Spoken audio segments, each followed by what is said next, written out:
Hey guys, today I'm going to be sharing with you my recipe for my super amazingly delicious mini apple pies. These are my mini, kind of like a Dutch apple pie with a crumble on top with a really nice, amazing apple filling. Oh my goodness gracious me. The pie crust, from the pie crust to the filling to the crumble topping, everything is perfection. Let's go ahead and get started.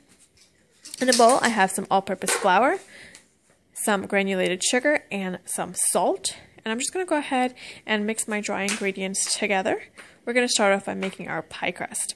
So into my flour, granulated sugar, and salt that I have mixed really well, I'm going to go ahead and add in some shortening. You can see my shortening is at room temperature here. Just adding that in. As well as we're going to add in some cold unsalted butter that I am just going to cut up into small pieces.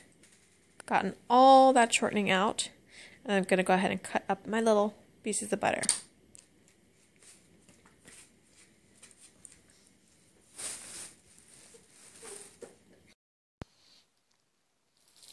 So after I have finished cutting up my pieces of butter, I'm going to use the back of my fork to kind of press that shortening and butter into the flour so it becomes kind of like one. I'm just going to use the back of my fork. You can use a grocery cutter.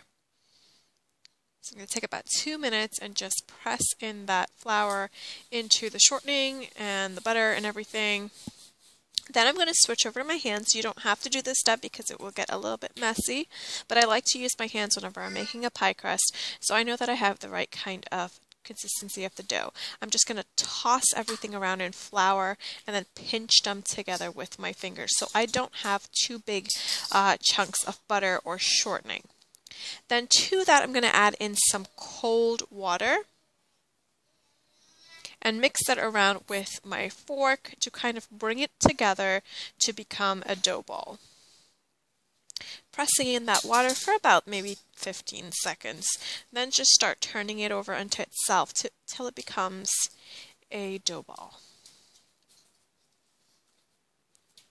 I'm going to finish up with my hands, just pretty much to make it into a circle. And then we're going to place this either in some cling wrap or a Ziploc bag and place this in the refrigerator for about 30 to 45 minutes or so. So once it's formed into a nice little ball, we're going to put it into our bag or use cling wrap or plastic wrap. I'm pressing it down a little bit so it kind of makes it into more of a circle and place it in the refrigerator for about 30 to 45 minutes. Now onto our crumble. We have some all-purpose flour as well as some packed brown sugar, and to that I'm going to add in some ground cinnamon. I'm going to use a fork to combine all of these ingredients together really well, and then I'm going to switch over to my hands to really make sure that there are no lumps of brown sugar in the flour, and it's going to be a nice fine crumb.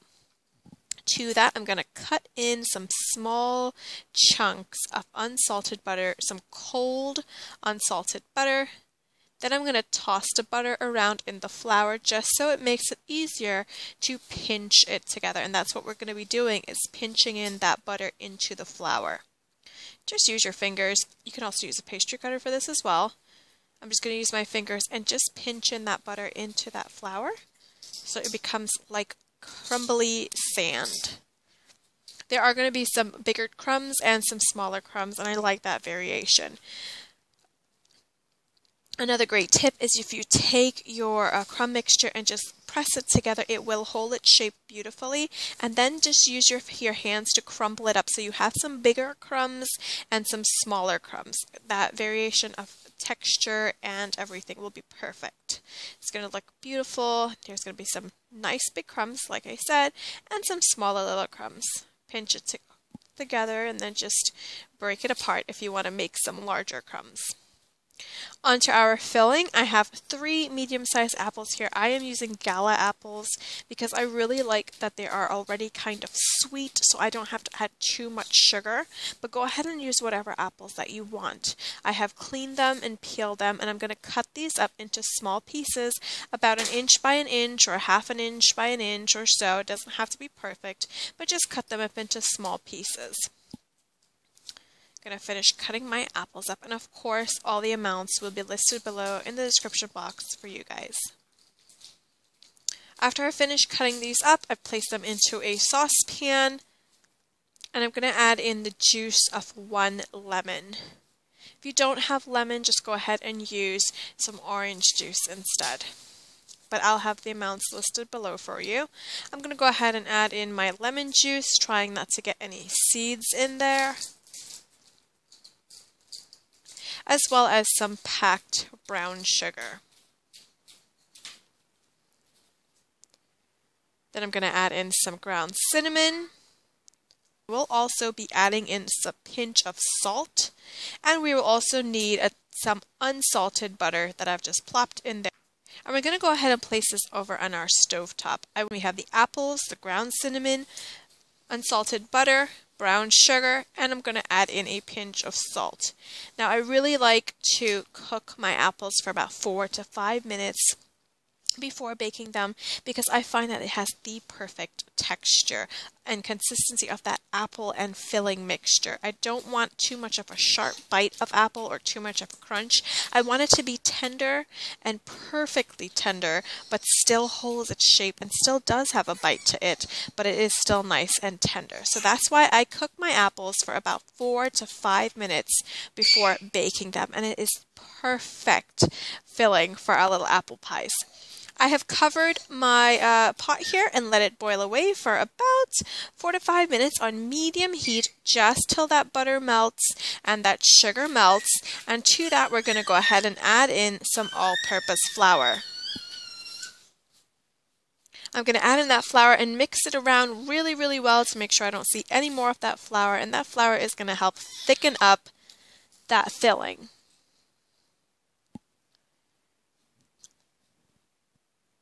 So give that a really nice mix until you don't see any more flour. Remove it from the heat, take it off the heat, and just let it sit there and cool for a little bit while we move over to our next step. And you can see how beautiful those apples look, and everything is coated lovely in that delicious little caramel sauce.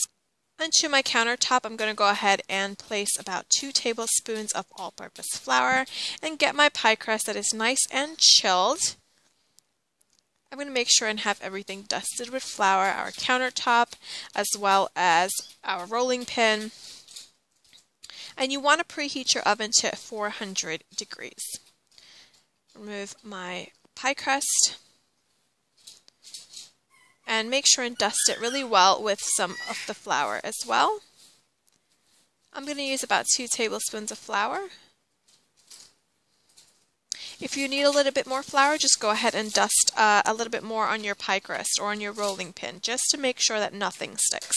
I'm using my hands to help me and kind of stay this in a circle. It really doesn't have to be a circle, but I'm going to roll this out till it's about 1/4 of an inch thick. Making sure, like I said, nothing is sticking, so everything is, well, nice floured surface.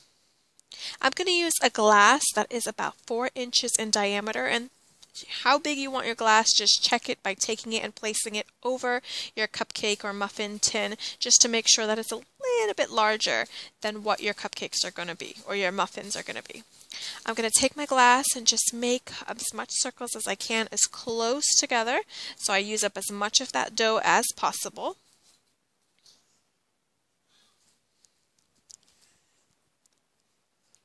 And then I'm going to go ahead and take each piece and place it into a muffin tin, which has been sprayed with non-stick cooking spray. You really want to make sure and spray it with that, because we're not using any cupcake liners, so we want to make sure that nothing sticks. I'm placing in my pie crust into there, and I'm making sure that it goes up around the edges so we have a nice crust when we put our apples in.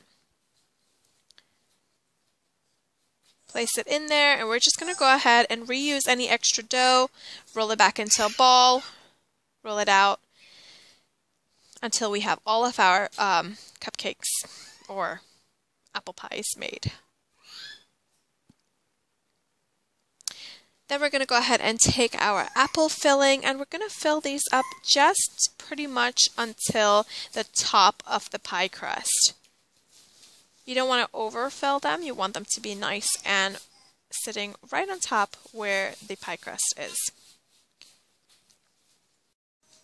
After I finish filling these up, I'm going to get my crumble out of the refrigerator, and I'm just going to kind of mix it around with my hands really well just to kind of loosen them up after it's been sitting in the fridge. It's kind of gotten a little bit harder, so I'm just going to take my crumble and place them on top of my apples. Get a good generous amount on top of there. But you really want it to sit on top of your apples. So while it bakes, that sugar is going to kind of stick to it, and it's going to just become the perfect one little tiny little mini apple pie.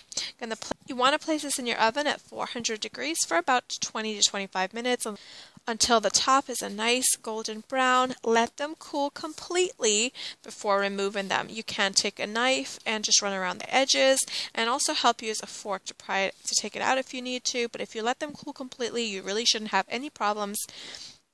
And they are perfection. The pie crust is nice and flaky. It is delicious. The filling, oh my goodness, the filling. It is just nice tender apple, but with a nice bite to it still. That cinnamony sweetness, perfection. That crumble topping is still soft but crumbly with a slight little crunch.